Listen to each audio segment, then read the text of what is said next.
Cory and I first moved into the house, I knew nothing about gardens or anything. And the first thing I ended up doing is I felt it looked messy, and I probably hauled 300 pounds of what I felt was shrub to the dump.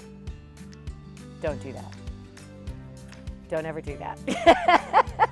The owners of this house, the Goslings, were the first owners of this house. She was a master gardener, and found out the hard way that I probably hauled very expensive, very rare plants to the dump. So I don't do that anymore. I take pictures of things, I go to the nurseries, I ask questions before I cut things out anymore.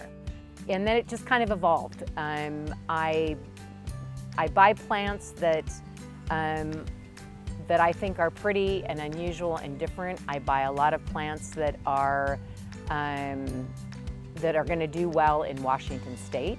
By asking questions at the nurseries and asking questions from master gardeners and places that I visit to make sure that they're going to do well in our environment. But the garden has definitely evolved into what you see today over a 20-year period. And now that I'm retired, I have so much more time to spend in the yard, and find myself really spending a lot of my day in my yard. So generally gardening for me, for the day, I'll wake up at 6 o'clock in the morning, I get my coffee, I come and sit on my patio outside in my garden, which I just love, and have my morning coffee with my son's cat and all of my flowers. I'll wander around my yard, and the first thing I do is water. Watering takes me about 2 hours.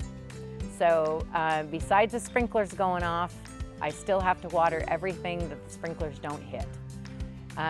Then once I get my watering done, I start in deadheading and weeding and mowing and edging and cutting and trimming. And so when I come out to work in the yard, I never know what I'm gonna work on, because I'll start on a project, but then I'll see something that might need work, and then I forget what I came out here to do, and then all of a sudden I'm doing something different, and now all of a sudden I'm in the car and I'm gonna go buy something because I needed to do something else. So it never ends up the way you did. It never happens the way you hope it was gonna happen, and then you come home and go, what was I working on? I don't remember. And then the next morning you wake up and go, oh yeah, I needed to do that and I didn't do it today.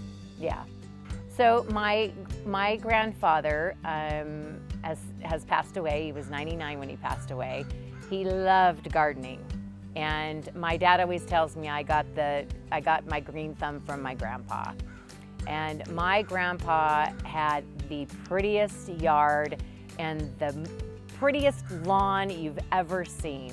And he also was a rock collector. And so most of all the rocks that you see in my yard are from my grandpa's yard.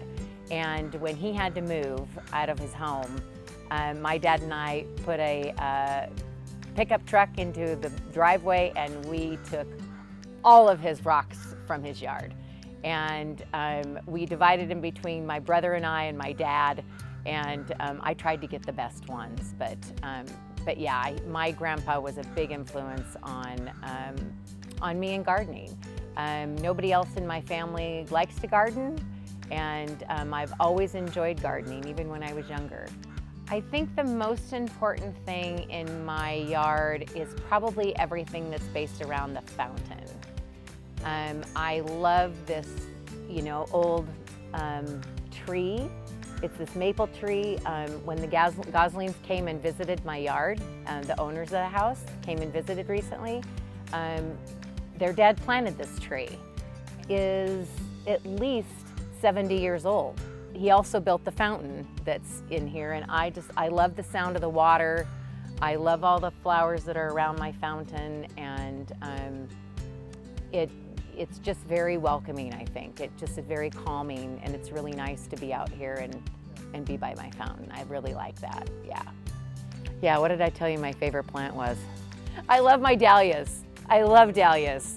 Dahlias are probably my very favorite flower. They're so easy to grow, and they grow so fast. I love gardening. I don't know how I got started in it. Probably because this yard was so big and I needed color, and nobody was going to do anything but me. So I needed to do something. And every time I did a little section, I thought, gosh, that looks pretty good. And then I would do another little section, and then it just kind of kept growing. And this is what it ended up. It didn't always used to look like this, that's for sure. The seasons have changed so much that we've had to rethink a lot of the way that not only where we plant things in the yard, but what we're buying. I can buy things that I never thought I'd have in my yard because they were like a California plant, and we have them now, yeah. And don't ask me their names because I can't tell you. I could show you what they look like, but I have it written down, but I couldn't tell you the name. I have to give a shout out to my husband because he's the irrigation pro. So he needs to be noted as the irrigation guy. Now, he used to be the lawn guy. He used to mow every day, twice a day.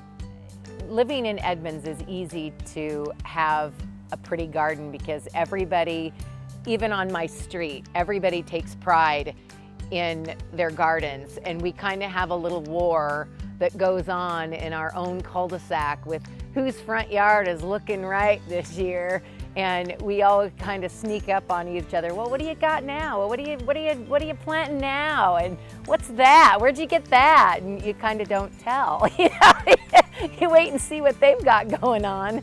Yeah, it's really fun, and it's always neat to go around in Edmonds and